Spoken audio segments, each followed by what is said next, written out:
Welcome to Mojo Friday. This is Joe Lesh with tips for voice actors from VoiceOver Extra.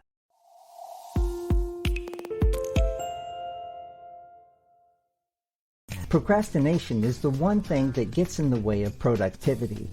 Anytime we make an activity a should, a must, or a need, resistance builds up inside you. It's up to us to break this cycle. If you're procrastinating, you're not focusing on the reason why you want to do this particular project. Here are 5 habits for you to practice. Focus on what matters most to you.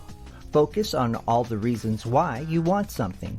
Be aware of the quality of your thinking. Take action and finish what you start. Join me for Mojo Friday on the first and third Friday of each month for tips for voice actors from VoiceOver Extra. Please subscribe to my YouTube channel. It's time to get your mojo working.